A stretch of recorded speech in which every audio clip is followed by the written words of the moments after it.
Okay, we're going to go into the bookshop and talk to this guy. We are the famous author. Hello, how are you? What is this? What is this? Moisturizer. Is this product?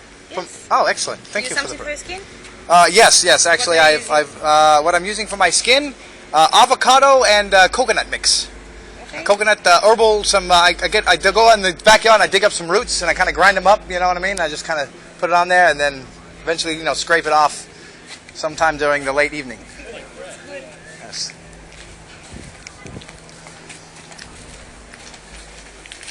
Oh, chess. Oh, I love this game. I'm so good at it. Nobody can beat me. That's the thing. So I never play.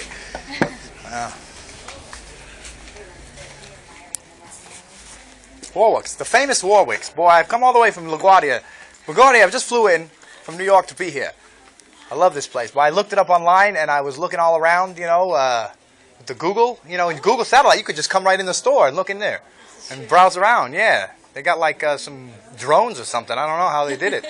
I was looking around the store and everything online from New York all the way over from over there. You sell books, don't you? Do you have a book guru?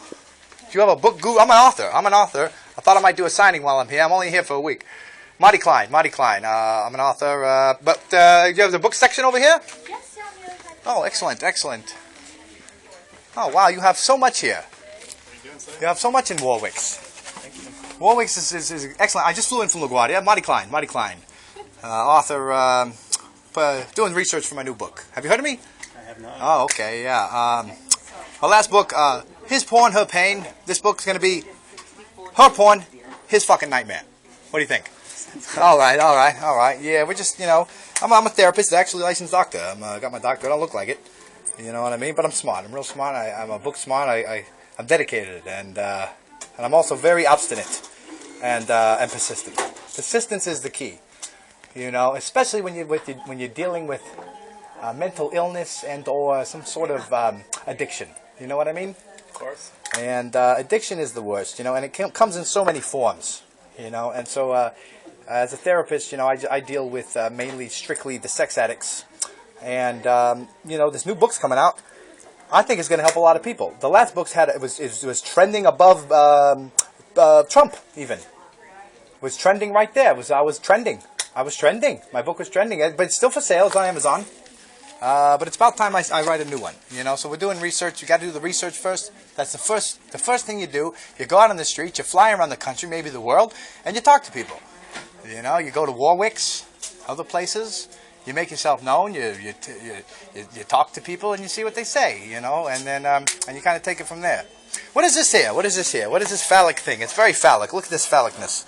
What do we have here? What is this? Is this by a local artist? Is this by a local artist here? All right. Huh? I just need you to tone it down with some of the kind of you know what? I language, think. all right? What do you mean? Yeah, talking about poor and phallic and stuff. Oh no! Well, this is very phallic, and it is what it is. You know what I mean? It's just a word. But this is real life issues. This is real life issues here, and it should be spoken, and it needs to be talked about. And we need to be open and honest with ourselves regarding our addictions. And people have been traumatized. There's tables and graphs of trauma. People are, and it's good to write it down. It's good to write it down. And so that's what's also going to be in my new book. It's all about what the homework. Okay, I'm going to have like a compendium where you can write down and you're going to answer questions, and you're actually going to do like a workbook. You know what I mean? Like in school. Remember back in elementary school? So you have your textbook, you have your workbook, and so you'll be able to follow along. The only thing about it is you're only going to be able to use it one person. You know what I mean? Once you fill it in, maybe you do pencil, you can erase it. And then another addict can use it. So I'm going to go to some of the meetings here. I thought I'd stop in Warwick's because it's the best store in the whole county, I think. I was online checking it out. I know you have a lot of books here, but I didn't realize it's all on one side of the store. Very interesting. So what's this whole side's gift shop like? And so this side, so maybe you get a book as a gift. Maybe you get my book. Maybe you'll carry my book. Can you see? Would you see if you carry my book? Maybe. MartyKlein. My name is MartyKlein. Can you check it out? I don't think so. I think you might be selling my book here. Let's find out. Can you check it out for me? I have the ISBN. Sure, excuse me. Could you help me over here? I'd like to see if you have my book. I'm an author. I'd like to see if you're carrying my book. You can ask him right at that counter. Oh, excellent. I have the ISBN if that helps. He was very rude, though. I think I may have touched hit a nerve or something. Something. I don't know. It's very weird. Excuse me. Would you like? I'd like to check and see if my book is here. My name is MartyKlein. I'm an author. I'd like to see if you carry my book. Okay. Yes. Thank you. Sure. Yeah.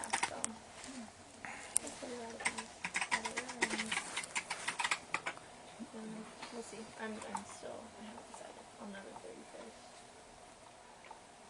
31st. Okay. What's the name of it? This my last book is.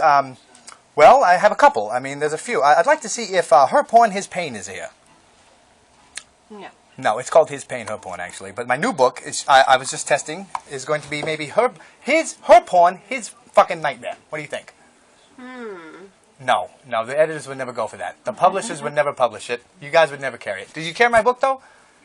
I've had a couple of yours in the past. We don't have one in now, though.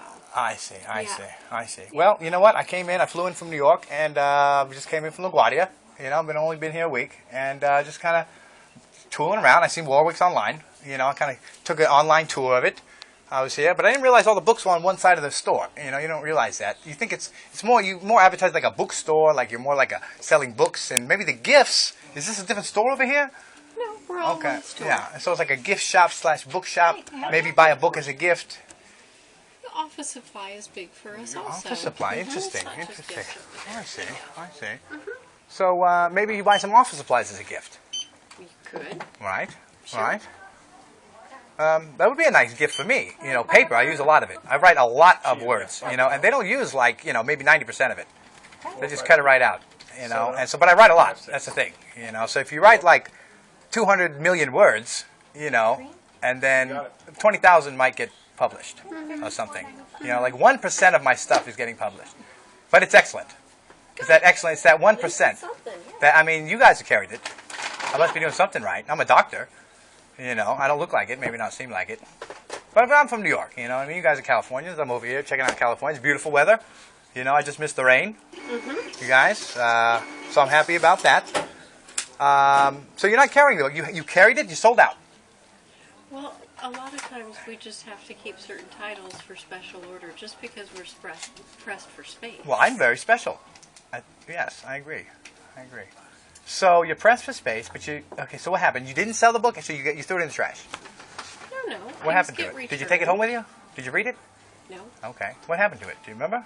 Well, oftentimes they just get sent back to the publisher I as a see. return. So it wasn't sold? Perhaps some. Maybe you sold out and then you just don't have any more. Could be. I could have my publisher give you a call, or you can, and send some over here. Thank you very much. Well, we have to have our book buyer make those decisions. All right, We well, I'll don't have them get call to your make book buyer those. then. The Warwick's book buyer. I'll have them call you. I'll call my publisher and have them do that. Can you write me a number there? Sure. I'll give you an email. Corporate email or something? Yeah, that'd be great. Thank you. Yeah, we're just trying to help people, you know. And so I'm going to go to some of the meetings here, and I'm just talking to the Californians, getting kind of the California feel.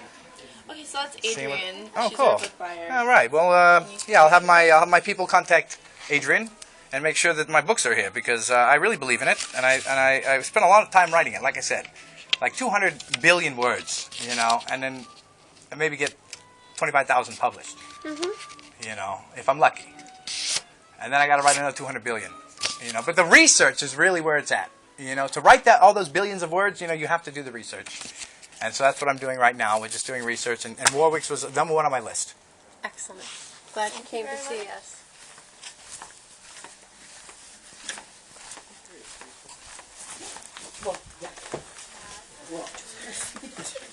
Where's that sex addict? I could tell. I could see a sex addict from miles away. Yeah, so actually you did carry the book, and sold out, by golly. So I'm going to have my publisher give you guys a call. Adrienne. Do you know Adrienne? Do you know Adrienne? Do you know this? She's the book buyer. So I'm going to have my publisher call, and then maybe you can buy the book. You'll love it. You know, you'll get a lot out of it. I can tell you have some pain, maybe some inner pain. It seems like you maybe... Want to talk outside? Sure, yes, let's talk outside. Yes, I can tell. I'm a therapist. I'm a doctor. I'll talk to you. Free of charge. I'm here from New York. Only in here a week. I'm only out here a week, so make good use of my time. I'm not going to be here a week. I'll only be here maybe another 10 minutes. And then I got to stroll along the way. Would you like to play a game of chess? Would you like to play a game of chess? Can you play chess? Let's go. Do you know how to play the game? Can you play chess, sir? No? Okay, okay. Not many people play these days for some reason. Nobody knows how to play chess. Why is that? It's the greatest game. There's no luck involved. It's a sport. It's all about the mind. I'm not smart enough for chess. You are smart enough. You're more than smart enough. Yes, you are. And you're humble. And you're modest. I don't even know how to play. I think you could learn if you applied yourself. Just don't get addicted to it. Hello, sir. MartyKlein. MartyKlein. Good to meet you. Shake my hand, sir. What's the Are you issue, afraid man? to shake my hand? What's the issue, man? Well, there's a lot of issues out here today in the public. We have the porn addiction is a major issue now. I'm trying to fight that, and I realize that it's not just the men that are addicted to it; it's also the women. You know, but they're not addicted. It's not porn to them. It's called erotica. You know, to men it's porn, but to women it's called erotica. And so all the women are getting addicted to this, and so the men cannot perform what they women because they have these fantasies. They're reading this erotica online, okay? They get addicted to it. They love it. They're masturbating to it. They're using their vibrators. They cannot orgasm without these vibrators. It's insane, you know? So the men cannot make them orgasm and cannot pleasure them in their way. And so the structure of the core of the nuclear family is dividing and separating in America and throughout the whole world because of this. Not only are the men jacking off all day to the porn, but the women are ruining their minds with this erotica. They're not ruining their minds. They're setting these ideals that are way too high for any common man to achieve. Does that make sense? So this is my new book. So I'm doing my research on this new book. It's going to be Her Erotica, His Nightmare. What do you think? Have you read my past book? It's called His Porn, Her Pain. You see? So he's watching the porn. She's, you know, over here in the shadows like, hey, what about me? You know, what I thought aren't I sexy? Aren't I attractive to you anymore? I don't turn you on. You don't love me? You know, and he's over here, you know, new porn, you know, because there's just all these beautiful women online. You know, how can he say no? Tempt thee not is what the Bible says. But they're being tempted. There's pop-ups, there's advertisements, you know, I mean, all these women, whoop, whoop, whoop, and they pop up and they're live and they're naked. You know, and they're sexy. You can't help it. You can't help it. And it's a natural, instinctual reaction, ingrained in us to procreate and breed. And so the addiction, though, that's what I'm trying to fight. I need to fight the addiction part of it. So it's good to everything in moderation. Everything in moderation. So you set aside an hour. You set aside an hour for your porn, you know what I mean? Here, bam. But make sure it doesn't conflict with your partner's time. You know, make sure it's in an hour where she's maybe at work or she's busy with the children or something. You know, make sure it's time where she's not going to be engaged with you. So you take your hour and you know you spend and you do whatever you can, and then you allocate a certain amount of funds every month, and you go over it. Okay, we were going to spend $25 on porn this month. You know, or we're going to spend $100 or whatever you can afford, or maybe $10 or $5 or nothing. You know, maybe free. I can go get a Pornhub or something, get it free or whatever, and maybe find it free. But whatever it is.